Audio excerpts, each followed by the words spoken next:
그럼 네. 이 정부의 지침을 따라서 생긴 손해, 손실이죠. 거기에 대해서 보상을 해달라 하는 헌법 소원을 냈어요. 자영업자들이 알고 계시죠? 그럼 이거보다 더 시급한 게 있습니까? 예? 정부의 눈치 보는 겁니까? 아유, 그렇진 그런 않습니다. 건 아니죠. 당연합니다. 그렇게 처장님 네. 그 헌법재판소에 뭐 헌법소원이라든지 위헌 심판 청구가 들어오면 그 재판을 채택할 때 그 순서를 어떻게 정합니까? 저희 지금 굉장히 많이 밀려 있죠.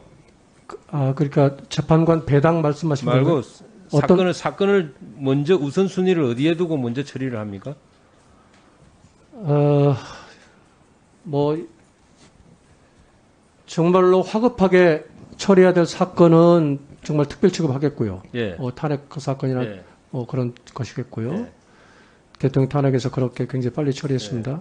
그 다음에 또 재판관님들이 적시에 처리해야 될 사건이다 이렇게 되시면 그것도 더 집중해서 처리할 것 같고요. 그리고 일반론으로는 선례가 있거나 쟁점이 많지 않거나 또 적법 요건에 좀 문제가 있어 보인다는 사건은 또 신속하게 분류를 하고 또 그렇지 않고 선례가 없거나 쟁점이 많거나 하는 사건들은 좀 신중하게 해서 조금 선택과 그러니까 집중을 하고 있다 이렇게 일반론으로 말씀드리겠습니다. 지금 현재 거기에 의사결정을 누가 최종적으로 결정을 합니까? 그것은 이제 결국 내부에서 재판관님 그리고 또 연구부에서 왜 제가 이 이야기를 하냐면요. 예. 지금 우리 자영업자들이 그 코로나 작년 초부터 코로나 때문에 어마어마한 피해를 겪고 있습니다. 알고 계시죠? 네, 예, 알고 그게 있습니다. 그냥 피해가 아니라 정부의 지시를 따르기 때문에 나온 피해예요. 정부에서 영업 제한 지시를 계속 하고 있지 않습니까? 그렇죠? 네. 그러니까 이 정부가 지침을 내리는 겁니다. 코로나 환자가 많이 나오면 9시까지만 영업해라, 10시까지만 해라, 또 뭐 저녁에는 뭐 2사람 이상 모이지 마라 이렇게 지침을 내리지 않습니까? 그죠? 그럼 네. 이 정부의 지침을 따라서 생긴 손해, 손실이죠. 거기에 대해서 보상을 해달라 하는 헌법 소원을 냈어요. 자영업자들이 알고 계시죠? 네, 저희들 심리 중에 있습니다. 그게 보니까 올 1월 5일 날은 헛버치 PC방 업종에서 냈고 1월 31일 날은 헬스 업종에서 헌법 소원을 냈고 2월 4일 날은 카페, 당구장 업종에서 냈습니다. 그 지금까지 한 번도 재판을 열리질 않았어요. 제가 그래서 물어보는 겁니다. 이거보다 더 시급한 게 있어요? 우리 처장님 조금 전에 그랬지 않습니까? 사건의 우선순위를 어디다 매기느냐 하니까 시급하냐 아니냐, 즉시 처리해야 되느냐 아니냐 따졌다고. 그럼 이거보다 더 시급한 게 있습니까? 이분들이 본인들의 잘못으로 피해를 본 게 아니라 정부가 백신을 빨리 확보를 하지 못하고 정부의 정책이 잘못되어 가지고 오직 코로나 지금 대책이라는 게 자영업자들 영업하지 말라는 거 외에는 대책이 없어요. 지금 영업하지 마라, 일찍 문 닫아라, 뭐 2명 이상 모이지 마라, 4명 이상 모이지 마라 하니까 자영업자들 문 닫으라는 거였잖아요. 정부의 지금까지 나온 백신 대책의 근간이 자영업자들 영업하지 말라는 겁니다. 이 우리나라 이 국민들이 얼마나 정부 지침을 잘 따라요? 더군다나 이 자영업자들은 정부 시킨 대로 합니다. 자기 집 문 닫고 극단적인 선택을 하신 분도 있잖아요. 정부가 문 닫고 영업하지 말라는데 이게 손해가 막급하니까 그런 현상이 생기잖아요.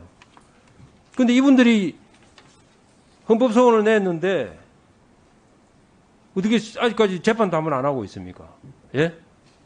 제가 그래서 도대체 헌법재판소 사건을 먼저 재판하고 나중에 재판하는 우선순위가 뭔지를 제가 따져보는 거예요. 예? 정부의 눈치 보는 겁니까? 그렇진 않습니다. 그런 건 아니죠. 당연합니다. 그렇게 왜 제가 그러냐면 지난번 7월 달에 여당에서 이 손실보상법 처리할 때 그 소급 적용 작년부터 정부 지침에 따랐기 때문에 손해가 됐기 때문에 그 소급 적용을 요구를 했는데 결국은 뭐 다수 힘에 의해서 여당에 의해서 그게 반영이 안 됐다고 그 법에. 그럼 헌법소원이 나왔으면 헌법재판소가 앞장서야죠. 뭐가 시급합니까? 빨리 하세요. 처장님. 네, 예? 알겠습니다. 그럼 보세요. 또 하나 더 있어요.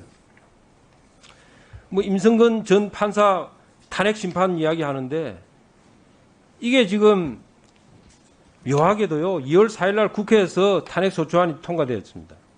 근데 그 전날 김명수 대법원장 거짓말한 게 드러났거든요.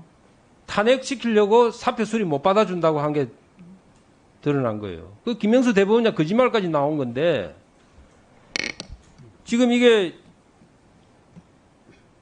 6개월 지났죠? 예? 네, 접수할 때로부터 6개월 지났고요. 그 예? 사이에 변론 준비 절차 한 번, 3번에 걸친 변론 이렇게 있었습니다. 그러니까요. 그게 8월 이게 10일 날 이 사람이 변론이 퇴임도 종결됐습니다. 했고 1심뿐만 아니라 8월 12일 날 고등법원에서 2심도 무죄가 나왔어요. 예? 제가 그런 이야기를 드리는 게 아니라 이게 탄핵이 정부 눈에 안 들어오는 사람, 정부의 입장과 배치되는 사람을 찍어내려고 이런 일을 한 것인데 180일 내에 판결하도록 되어 있죠. 원칙상. 그죠? 네, 헌법 규정에 그렇게 그렇죠. 헌법 규정에 그렇게 되어 있죠. 헌법재판소법에 180일. 헌법재판소법에. 예. 내가 이 이야기를 하는 이유가 뭐냐면요. 정부 입맛에 맞는 것은 신속하게 하고 정부 입맛에 안 맞든지 정부와 배치되는 사항, 권력자와 배치되는 사항 이런 건 재판도 안 할 뿐 아니라 시간을 끄는 거예요. 하더라도. 예? 정말 필요한 사람이 이런 사람들입니다. 권력자가 아닌 사람, 일반 국민들 이런 양반들이 이런 분들이 헌법재판소에서 빨리 해줘야 되는 거예요. 이런 분들. 이런 분들이 만약에 권력자에 가깝게 있고 권력자 척근이라면 빨리 했을 거 아닙니까? 그래서 제가 이거 보면서 그런 거예요. 헌법재판소 재판관도 지금 보면요. 지금 헌법재판소 재판관 9명이죠. 네, 9분입니다. 그 중에서 6사람이 그 우리법 연구에 뭐 국제인권법 회사는 이런 데 다 소속된 사람들이에요. 예? 대법원도 14명 중에서 8명이 이미 그래 됐어요. 특정 단체 소속이. 네. 근데 헌법재판소도 마찬가지예요. 9명 중에서 6명이 이 단체 소속 출신이라고요. 그리고 이게 전부 지금 정치 권력에 의해서 좌우되는 재판으로 갈 수밖에 없다. 이게 지금 너무나 지금 슬픈 현실입니다. 예? 제가 이런 얘기도 했었습니다. 이 단체 소속이 안 되면 대법관도 될 수 없고 헌법재판소 재판관도 이제 될 수 없는 그런 대한민국이 돼버린 거예요. 그 이분들은 지금 재판 성향도 보세요. 딱 같이 뭉쳐서 정치적인 동일한 성향의 정치 재판을 하고 있는 겁니다. 그래서 제가 이 자영업자들 헌법 소원이나 임성근 탄핵 심판이나 정부 눈치 보느라고 시간을 끈다. 아예 재판 자체를 안 하고 있다. 이렇게 이야기하는 겁니다. 그런 비판을 듣지 않도록 우리 헌법재판소에서 제대로 해줘야 되는 겁니다. 소장님 어떻게 생각하세요? 소장님도 없으니까 답변해 주세요. 그 헌법재판이 재판관이 9분이 계십니다. 그분들의 임명 절차는 3파트로 나눠져 있고요.